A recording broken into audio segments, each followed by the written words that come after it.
Okay, take three. Hello and welcome to my first ever podcast episode. Welcome to the Almanack. Really excited to start this. Let me restart. Okay, actually, just keep recording.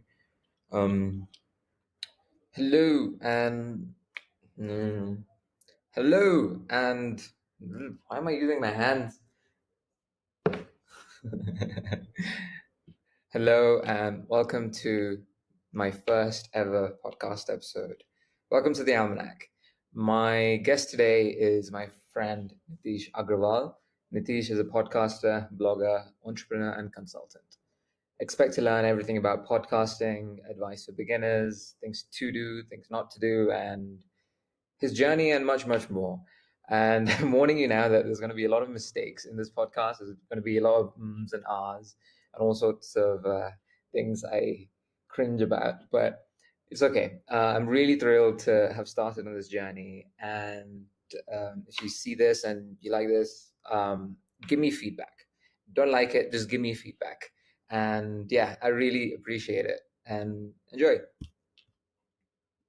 Talk me through all the buckets you're managing in your life because podcasting isn't the only thing. Because I know like we Yeah. scheduled this and here I am like not organized at all. Like fuck, it's been so long since I've scheduled anything, you know? Yeah, there are way too many buckets than it's probably healthy for me or for my concentration. But I have consulting practice. I mean, I've slowed it down. I have only one client right now, but Mm-hmm. it's still there. It's what I'm using to pay my bills. And Mm-hmm. then Mm-hmm. there's this podcast that you're familiar with. Mm-hmm. We just published the 25th episode last week. Mm-hmm. Um, and Congratulations. thank you. And very recently, like a month and a half ago, I started building this SaaS app. So there's this new addition to my bucket. Yeah. That's insane. So like that's the number of buckets you're managing. How doesn't that get to you? How do you manage all those buckets without burning out? Uh, Um, yeah, it's very slowly actually. So yeah, actually, I have been burnt. So first of all, like I'll just preface it and by confessing that I have been burnt by mhm. having too many things on my plate, and I'm still not sure if it's good or if I'm doing a good enough job with these three buckets, or could I do a better job if I was just focusing on one bucket? Who Mhm. knows? I don't know. But Mhm. right now, my process has been that I have like I add the buckets one at a time. So it was Mhm. all consulting for a while, and Mhm. then I decided to get into podcasting. So consulting was pretty solid at that point. I know the work that I'm going to do with this client, and it's like Right. 10 hours of work every week. But Uh-huh. it's all things that I'm already familiar with. So Right. podcasting became the new thing, and that was Right. taking up all of my rest of my time. But then after like 15 episodes, I got more comfortable in there. I know the process, Mhm. and it just takes like 5 hours a week of my time now. So Right. that is like 15 hours a week of my time that I know how it works, and I have a process for that. So then Uh-huh. I added this completely new, like building a SaaS app thing, which is the new shit that I need to figure out, and that is what has been taking all the rest of my time. You know what's crazy? Like, I feel like I resonate with that so much because for me it was somewhat similar. So I'm doing a consulting gig for like it's a part-time gig, like similar to you for a startup, and now I've been incorporating the podcast. And with a few of my friends, we're thinking of a suite of apps that we'd like to develop Right. because we just want to build, you know? And we were just like systemizing one by one. We were thinking as well, like 2 months, let's just double down on our individual channels because they were starting a Right. YouTube channel for technical content. And I was just like, it's funny how similar we approach this as well. But Yeah, like, I think it's the generalist mindset. yeah. And plus, you do kind of get tunnel vision. Not tunnel vision, you get bored like after a while, like if you keep just focusing on one thing, you know? Yeah, But, I think that's the problem. I mean, like that is, I know that is why I'm, always choosing a new thing. But mhm. I'm still, on my bad days or days when I feel just way too overwhelmed by the sheer amount of things I have on my plate, or especially on like if there's an end of day where I haven't been able to get much done because I was overwhelmed, then it just gets to me, and I'm like, oh my god, did I do it again? Did I take too much on my plate? And Mm-hmm. I'm falling into this bad Yeah. trap once again. Yeah, it's oh, God, I resonate with that so much. Like there's so many times I've just overloaded myself by accepting projects. And Yeah, half of the time you don't even want to do the damn project. Like and you just yeah. accepted it because it's just we're all I guess like the more you work on your own things, the more you also learn to say no to other things. Right. Because you have to do that because if you really want to build something, the no's you say are so important. Like you have to say no to almost everything, and in order Hmm. to get the max of enough to branch out into others, like as you have. But let's talk about your podcast, man. I'm like so curious about like your inner workings. Like, so for the people that are listening to this and watching this, um, what is your give them a bit of information about your podcast. Like, what is it about, so that they Right. can also So my understand. podcast is called Being a Maths, and it's run by me and my younger brother. He's my partner in crime with a lot of my side projects. So Hmm. this podcast is about. So what we do is we showcase stories of scary career pivots, especially in the Hmm. community building industry. So we showcase stories of scary career pivots to help others uh, find the motivation path and courage to chart their own paths and carve out a career that they love. So Hmm. the idea is that making scary like lateral career pivots is Hmm. really important to your growth. That is what we feel, Hmm. especially as a 20-year-old. So Hmm. most of us just fall into the trap of climbing Hmm. the career ladder of the first career Right. that we fall into after graduation. Hmm. Hmm. So the idea is to like if we showcase stories of people who did that, then you wouldn't feel so alone when you're thinking about doing it for your own self. Gotcha. And was there a strategic reason behind that niche as well? Like that isn't necessarily due to with pivots. Like because that's a very unique space that you chose there. Yeah, I mean, we just started because that's what we felt like. Hmm. That's what we needed. I mean, Right. so especially my brother. So last year he quit his pursuing his degree in accounting, and Hmm. he was lost. He was like, I don't know what to do because everybody around me, all my friends, everybody who I know, like they're all doing accounting or something related to it. But I want to make like a giant leap of a pivot. So I want to go Hmm. from say accounting to exploring maybe design or product building or Hmm. programming. So how do I do that? Or like even before that, the question is like, is that even possible? Right. So when you generalize it, you find that there are like everybody's in these shoes at one point in their life that they Gotcha. see that they're in a career that they no longer enjoy, but they're too. It's like it's very scary to chart into the uncharted waters. Hmm. And it is like it reminds me of my own journey because I like pivoted a bunch of different times in careers. And but do you think there's a cutoff point where it's not safe to keep experimenting with your career? Because that's a very big leap that you're encouraging people to do. Like, do you see an age where that shouldn't be, you shouldn't do that anymore? Um, I mean, I'm pretty young, so I mean, I can say with confidence what I've only experienced. But if I have to speculate, then I would say that like there is no age barrier that in terms of like if you're this age, then you're not fit to experiment anymore.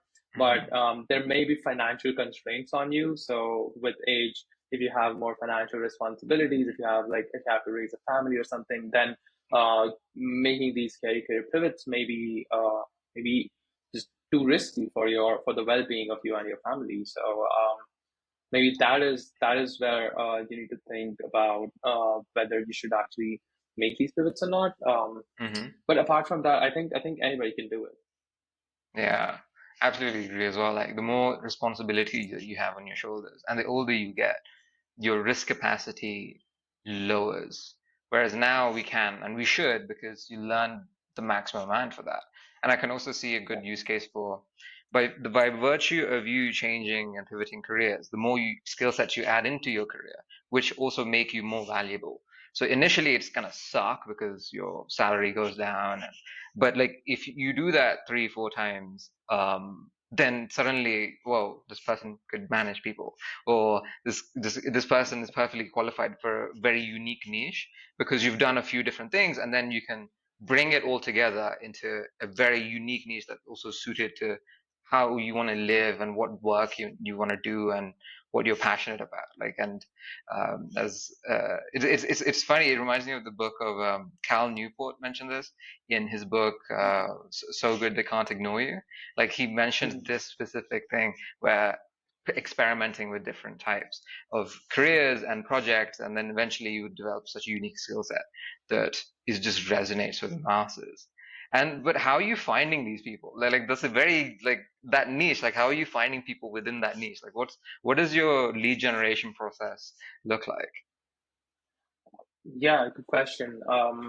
So one thing I realized in I think episode number 4 or 5, so pretty early on, was that so we were initially like we wanted to showcase stories of all career pivots. So whether it's from programming to design to accounting to like anything, like we wanted to just be the place where we showcase every career pivot. Then I realized that it's gonna be way too harder, and like both in terms of getting Mm, the people, getting the guests, and also in terms of finding our audience. So we have to niche down. So mm-hmm, I niche down into like an industry that I knew best, which is the community building industry, since I've been a mm-hmm, community builder for more than 3 years now. mm-hmm, So yeah, I just we just niched and said that we will be showcasing stories of people who have moved into community building mm-hmm. um, through like something wild. So they're not like climbing the ladder. They're like making a scary career pivot, but into the community industry. And like fortunately, like community industry is filled with that because it's such a new thing. Ah, I So see. it's like but like every other person that you point to has a scary career pivot story. Gotcha. It's a so you already had like literally a community you tapped into, so that you could also leverage that community in order to find that right niche. So like that's so interesting. Like community building is a very new thing in comparison to the way people are building businesses nowadays. Um, do you, I'm curious. As well, like, is niching down in a podcast a bad idea or a good idea? Because let's say I'm looking from this a few perspectives, right? From your side, you only have you limit your audience to people that are interested in this type of audience because you've positioned yourself like that. Now, if I look at it from a more generalistic perspective, of people that are outside this curve, that are in the corporate field, or people they might not be interested in this type of content, but and you as a creator as well, like, does that limit your scope because you've niched it down? Hmm. And how does Um, that affect? Sorry to interrupt. Like, yeah. and how I can also see that also impacting your passion for podcasting, because if you're doing this like over and over again, like, does that like weigh on you? Hmm.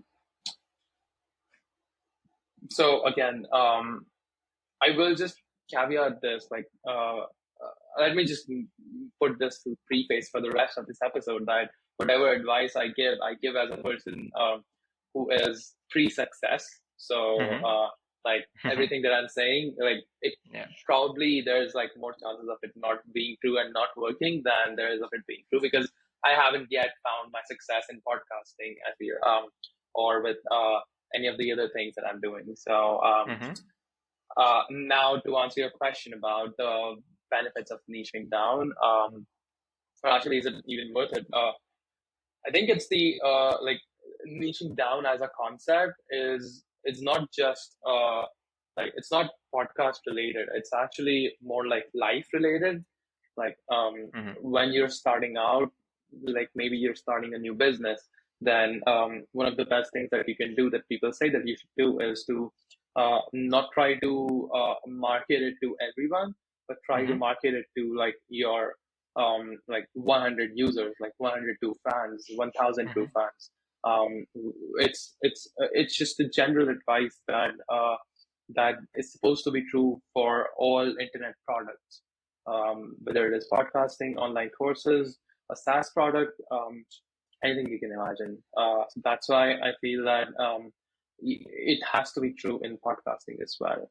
And in my case, I did find that very helpful because now we had an identity and we knew like even if the number of people that were listening to it was small and it felt like maybe we should reach like more people, but the people in the community industry, like whenever I would talk to somebody new, like maybe on a random coffee chat or something, they will mention this podcast and they'll be like, "Hey, I've seen Mm-hmm. this around in the in my LinkedIn, in my network. Mm-hmm. That is only possible because of this niche. Because whenever we release a new episode, it's like Mm.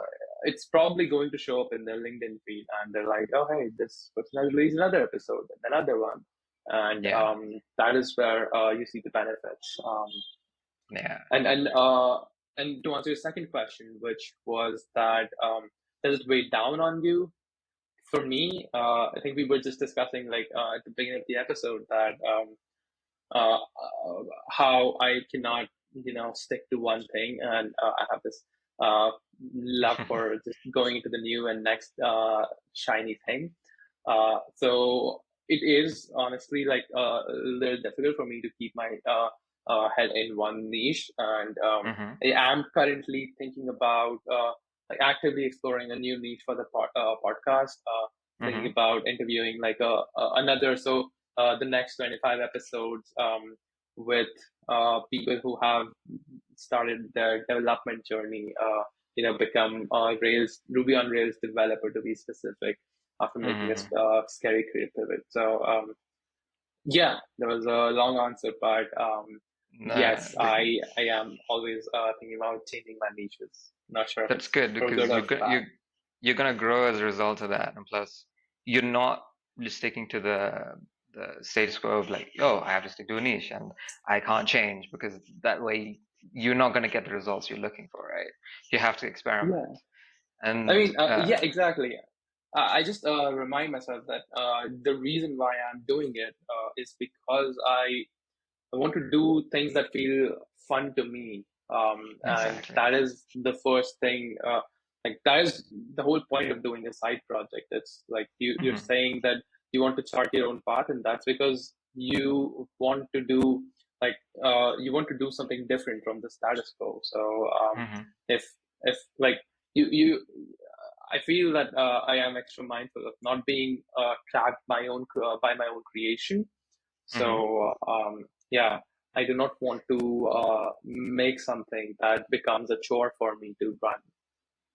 Right. And I guess that's also, is that, am I right to assume that that is your why for starting and like exploring the podcast and like, because you wanted to just like pursue your own curiosity and this, or are there also other ulterior motives as well?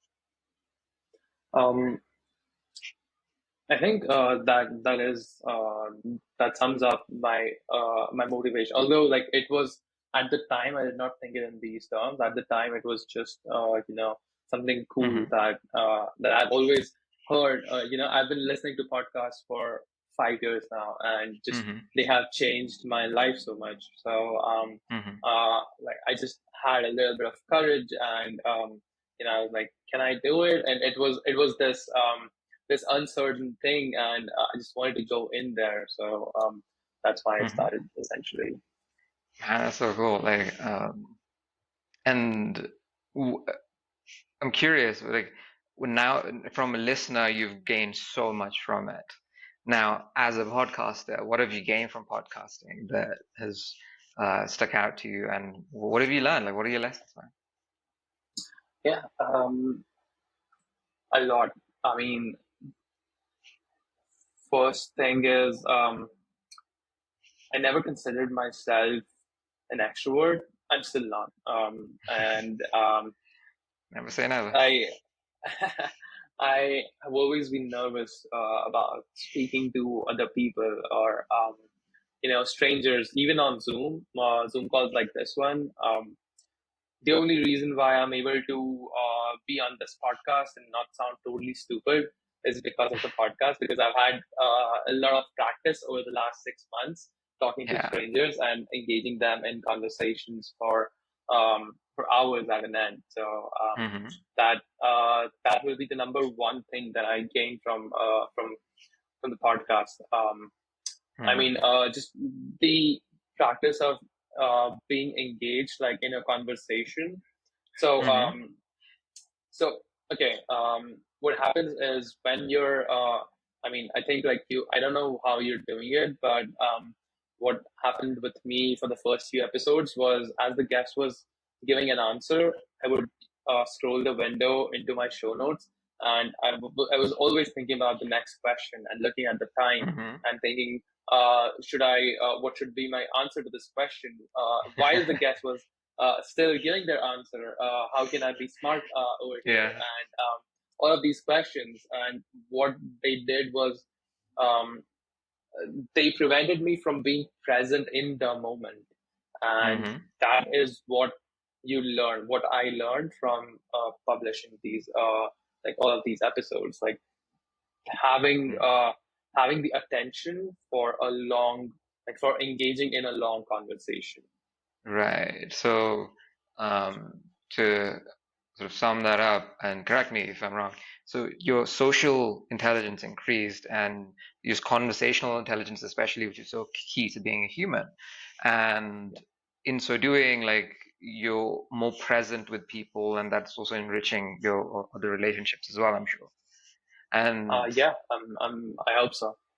yeah, and but like, I'm sure like initially like what was it, like the sort of the growing pains because you came from somebody that wasn't a very conversational as you would put it, extroverted, sorry, if you as you would put it. So what were the sort of growing pains for somebody that's like you know, like that w wants to get into it but are struggling with the same issue? Like what were the growing pains that they can map out the failure points, if you will?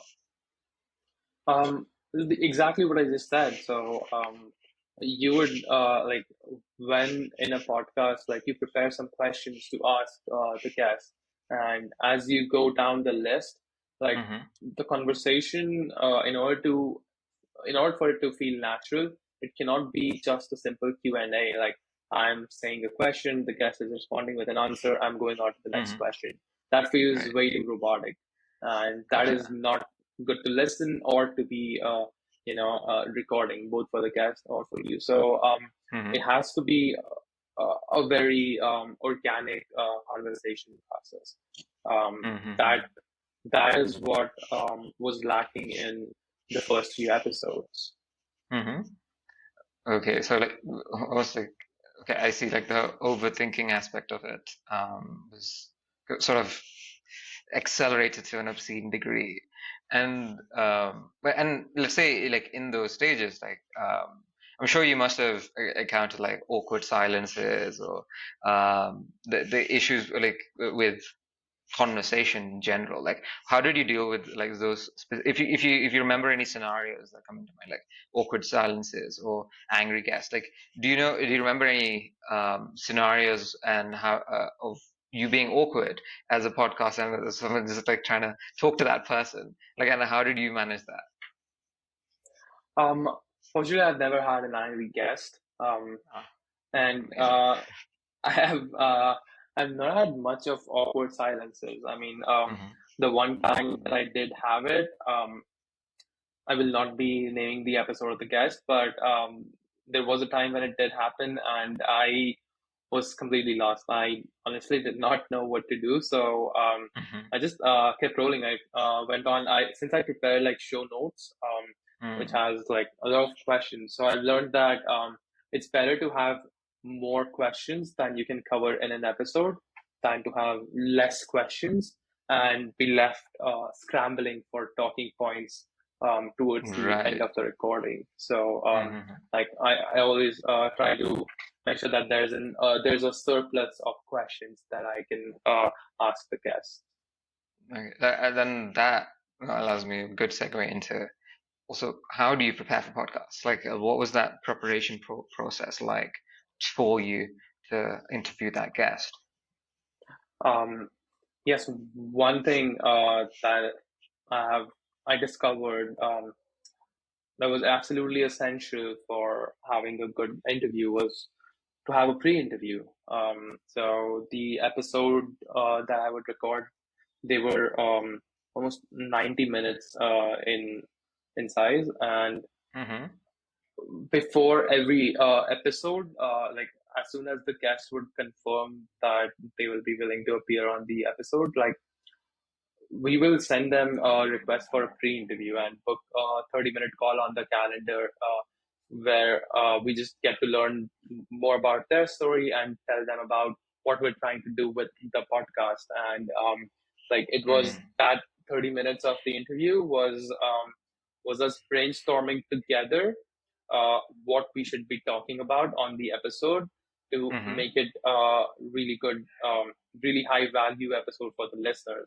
So kind of Mm-hmm. like a, a small project that we're both working on, and I see. And that it gets them invested as well. yeah, it gets them invested, and they're not taken by surprise. And like I would record those pre-interviews and then go with them like once again after the call to prepare the show notes and Mm-hmm. to prepare the questions that I want to ask, and then like you go through their LinkedIn and Twitter to see if there's anything interesting there. Mm-hmm. And Actually, no. Like, just scratch that. That is like something that that advice is given by a lot of people who are interviewing like famous people, but I wasn't interviewing like particularly famous people. So I didn't have to do a lot of. I realized later on that I did not have to do a lot of research on LinkedIn or Twitter. I just had to know a mm-hmm. basic story of what they do. Right. So the pre-interview sets you up for both investing in the right in the podcast, but also asking the right questions. I think it sets up a plan for the same. And you also, of course, do other research. And I'm curious, like, what does that pre-interview process look like? Um, so it's we have a list of like 6 to 7 questions that Mm-hmm. we go through with each guest during the pre-interview. These Mm-hmm. are almost the same for every guest. Uh, Mm-hmm. they're questions like, can you give me a 5 minute highlight reel of your career? That is Mm-hmm. where the guest will take us through their career journey and giving us like any highlights. Um, there's question like, I know. What resources would you recommend to the listeners, or what was the time like? Can you tell me about a time that was challenging and you overcame it? And can you speak about that particular instance and uh, give us an example of how you implemented this advice, or things like a Mm-hmm. few questions like that? And Mm-hmm. these questions were based on what our podcast was about, which was scary pivots. So Mm-hmm. when you're showcasing stories of scary pivots, like you need to talk about the scary parts, like what were the scary parts, and then what Mm-hmm. motivated the cast to make that jump, and what it looked like after the pivot was made. So what does Mm-hmm. success look like? So Mm. questions like these, we would just have them down in the pre-interview. Gotcha. And then that also like sets, okay, that again like creates that um, it sets you guys up for success from both sides, and they can also Yeah. get they can also decide what they want to put into the world.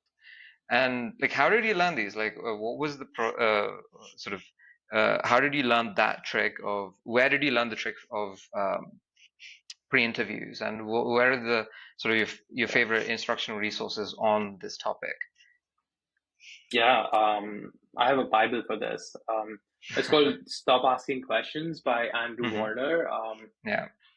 So Andrew is amazing. This book released just 2 years ago, I think. And Andrew is the podcast host behind this podcast called Mixergy, where he Hmm. has produced more than 2,000 episodes now. Hmm. So he has been podcasting like long before podcasting was cool.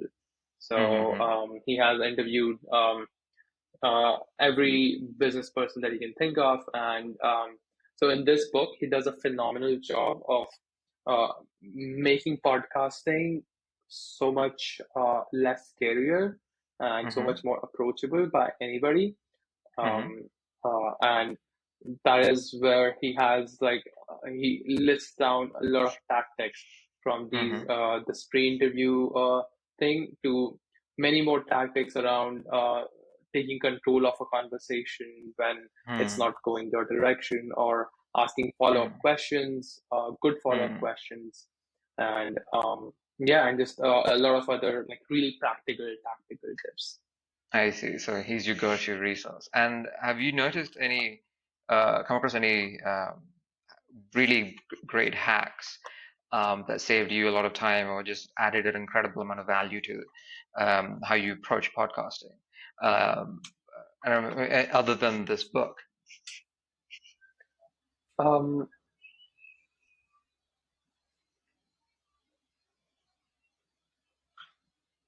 no, this book is the it's all the advice that exists on Hmm. podcasting. I see. Honestly, there's not a lot of content out there, Hmm. resources for people to learn about podcasting.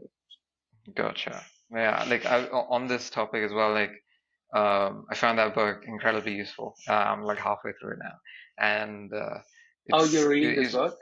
I'm reading this book, and Oh, that's amazing. yeah, and I kind of realized like the way he approached it was he looked at journalism and he looked at psychology. So, and I could understand the feedback systems in place for him to just constantly up his game. And which is, it's a beautiful thing, like how he's created this unique system that works on so many levels. So he's both a therapist, as a podcaster, as an interviewer, so like in so many things, and also an entrepreneur. And he's really like a the go-to. He's the goat of podcasting. Yeah, that's um, good. yeah, and he learned from other his mistakes, and that's so valuable. And I was on the topic of mistakes as well. Um, what were the key mistakes or the mistakes you made early on in your journey? I know you're still early on in your journey, but what were the mistakes that you made? Not doing the pre-interviews. Hmm. I Okay, did you not fucked up do on that a one. pre-interview. No, I did not do the pre-interview for the first episode that we ever recorded, and Hmm. that episode was we haven't released it yet. I'm still like so embarrassed Hmm. by it, like just sitting in yeah in my drafts. Yeah. But it was like I'm very embarrassed because we ended up wasting the guest's time, and Hmm. like yeah, it just it's not a mistake that I ever want to make again. And then actually, like I made this mistake once again a few episodes down the line when one of the guests that I reached out to he said that like we should skip the pre-interview and just move on straight to the interview, make the Hmm. pre-interview async. Like he asked that if we can send him the episode outline beforehand, and we did that, and the episode was not good because, and I feel that a lot of it was due to us not doing a pre-interview. Like I Hmm. I now So it's a am of the very crucial opinion that process. yeah, pre-interview is like an absolute essential. Hmm. Okay, Yeah. so the and and hmm, and okay, and do you do anything post interview or anything like that? Um, yeah, I mean the editing part of it. Yeah, as in like with the client, like do you review everything you talked about after as well? No, I mean after we stop recording, I leave aside 15 minutes for like after the interview has been recorded, so that some we have some backstage time where if we have like um any Hmm. questions or any pieces of advice that we want to get from the guest, or just to riff on what we just talked about or thank the guest, like I Hmm. have that time baked into the invitation that I sent for the interview. Hmm. Um, but apart from that, it's the editing. Yeah, we edit using Hmm. Descript, and it works great Descript. Why Descript? because it's the only editing tool that was out there at the time that made Hmm. editing podcasts like really simple. Gotcha. And So you edit it like they give you a transcript, and then you basically edit the transcript, and like that makes changes in the actual interview. gotcha. That's similar to Riverside as is what I'm Riverside using recently now. started it. Yes. Yeah. Okay. So, and talk me through all like the equipment setup or like the things, the tools you use to for your podcast. Yeah. So there's just my iPhone, which I use as my camera, Hmm. my AirPods, which are my mic, Hmm. and I used to not used to. I experimented with Riverside once, but it didn't work. And now I'm just using Zoom for recording the meetings, and Descript for transcribing, for editing them. Gotcha. And where do you want to take the podcast, man? I'm curious about this. Like, how do you see like this podcast and moving into the future? I know you want Yeah, to experiment with different niches, but like, how do you want to up this game?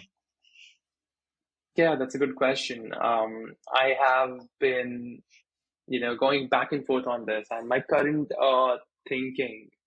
Actually, I have scaled down my ambition when it comes to the podcast. So, Hmm. in the initial days of the podcast, my idea was that this podcast will be it will provide me with a marketing engine for my future like Hmm. startup. So, Hmm.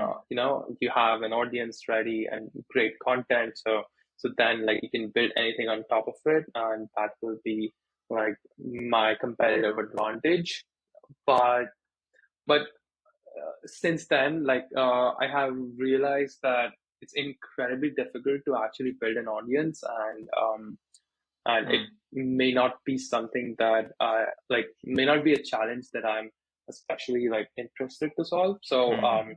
but yet the podcast has given me personally like tremendous value, Hmm. and in terms of just giving me the opportunity to talk to people way beyond my league, people who I would Right. not have been able to talk to for this amount of time if it wasn't like the podcast is basically an excuse to Hmm. talk to interesting people and learn about their Hmm. journey and be inspired by them also.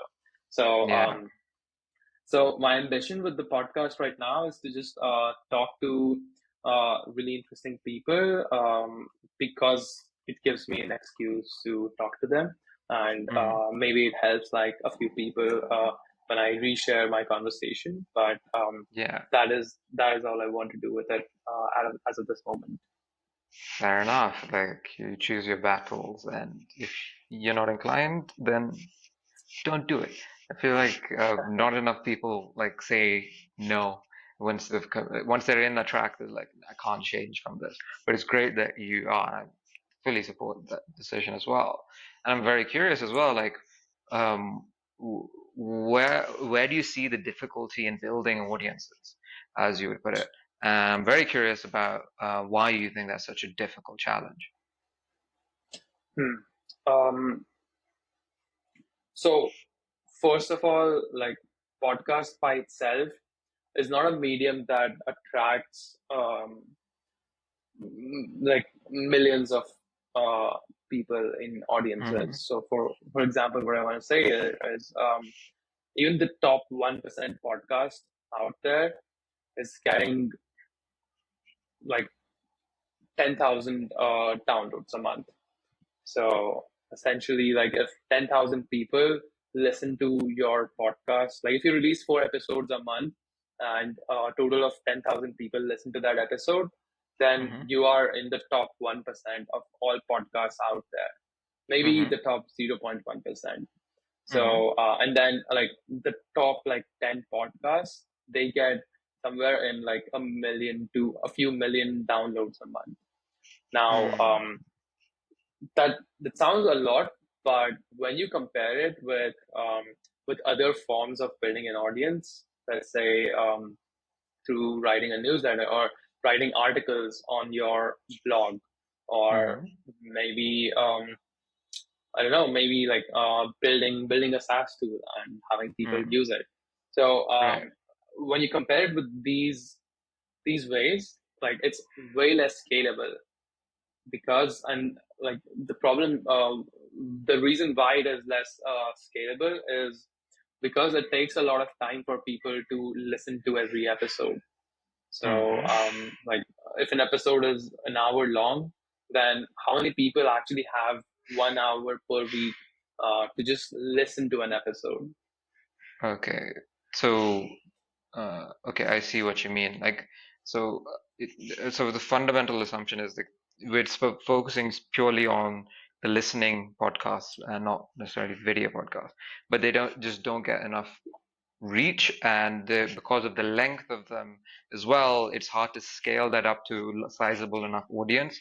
When also an added point here is the the content or creator economy is always focused on short form pieces of content. And but say you were to take this journey, okay, or you were to just give your 2 cents about how one could potentially do this.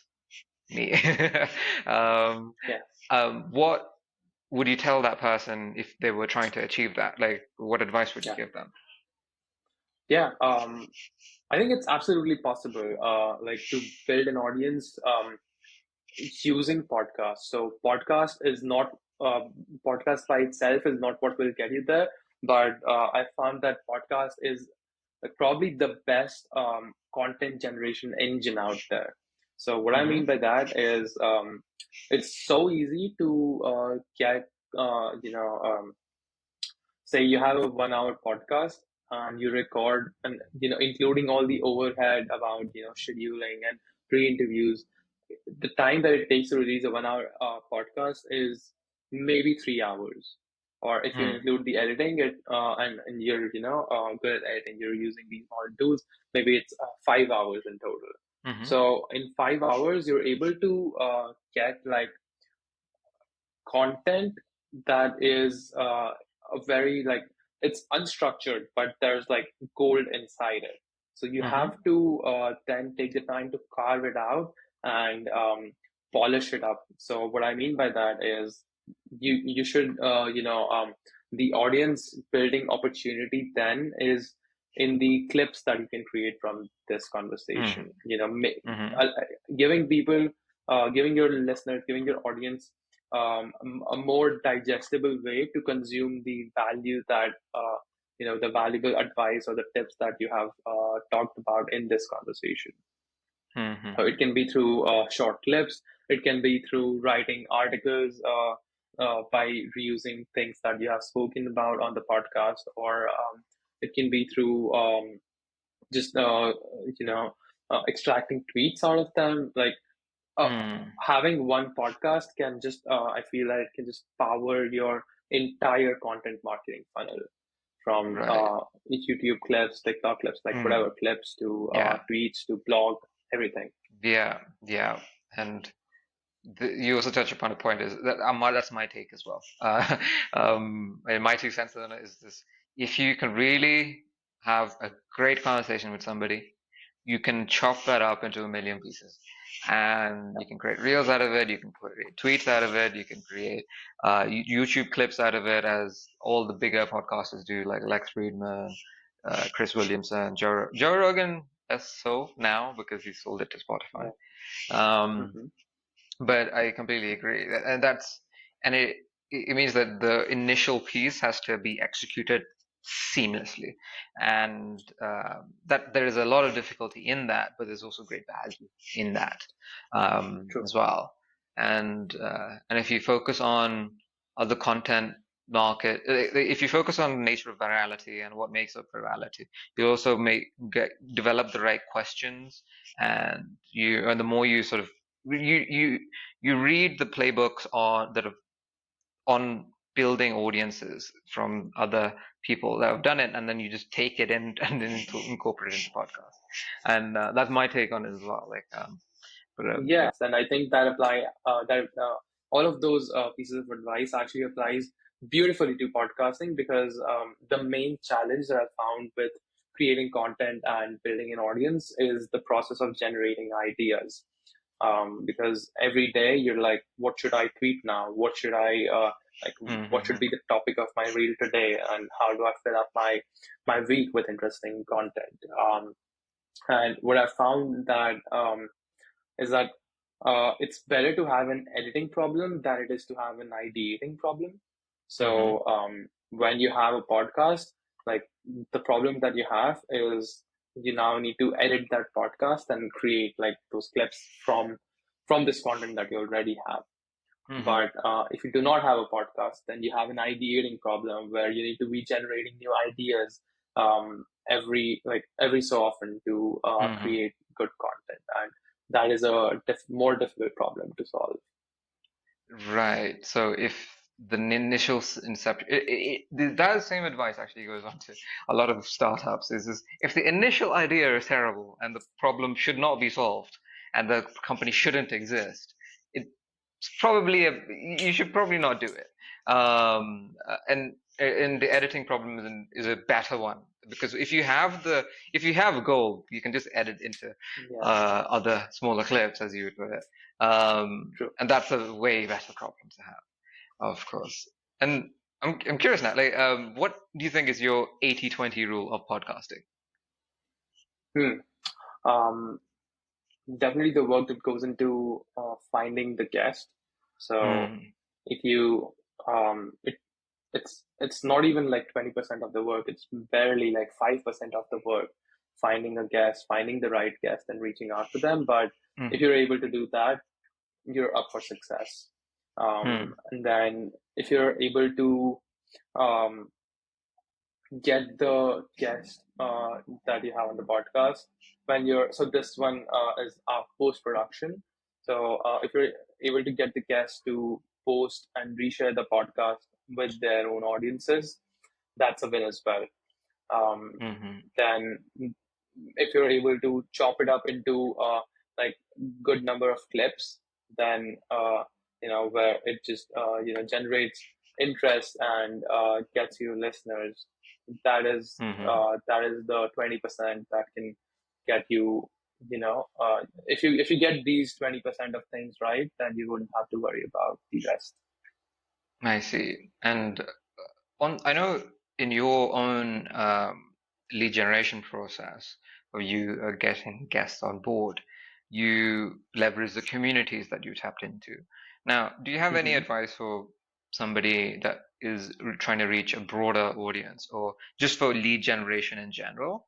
Um, I know there's a bit broader strokes here, but I think that could also feed into like a bigger strategies for everybody else. Um, so you mean like apart from tapping into your own network, how else can Hmm. you generate leads? Yeah, yeah. Yeah. Um, so one thing that is really this is a really good idea is to make sure to ask your guest at the end of the episode, like, who else should I talk to?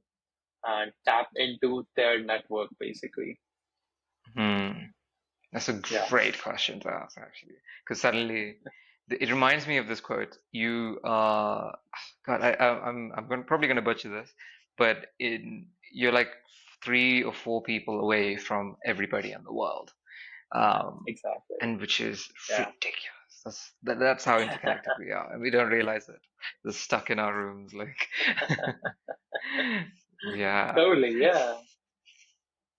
And that's quite exciting. And what are you? Tell me about the podcast um, that you would want everybody to watch. You know, like everybody has their favorite movies now. What are your favorite podcast episodes that you'd want everybody to watch? Hmm.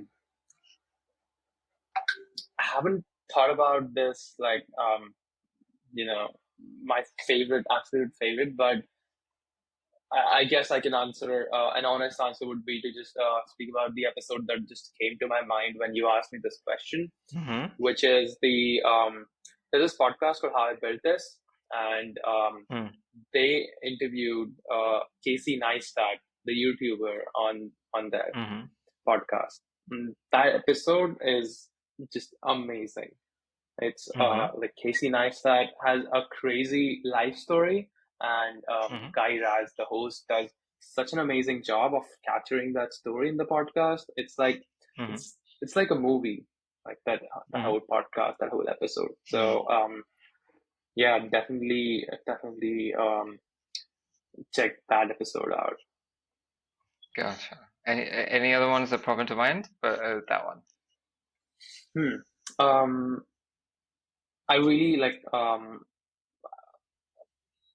I really like the Farnham Street episode with Naval Ravikant from Oh, it's yeah. yeah. So yeah, Naval's an amazing guest over there, and yeah, Shane Parrish is doing an amazing job of asking questions and getting all the good stuff out of Naval. What are some final questions that you'd like to leave people with? Hmm. I wouldn't leave people with a question, but something that we recently started doing. So since the last 10 episodes is Mm. so my each of my episodes is about 60 to 90 minutes long, and that can be a bit too long for people who aren't in the habit of coming on to podcasts. So what we started doing was we started playing some small, fun, like rapid fire games in the middle of the episode. So we would just Mm-hmm. be like, okay, now we'll segue into a game that we call routine roulette. And what we'll Mm-hmm. do over there is we'll give you some times of the week, and you tell us what you may be doing at that particular time on a regular week.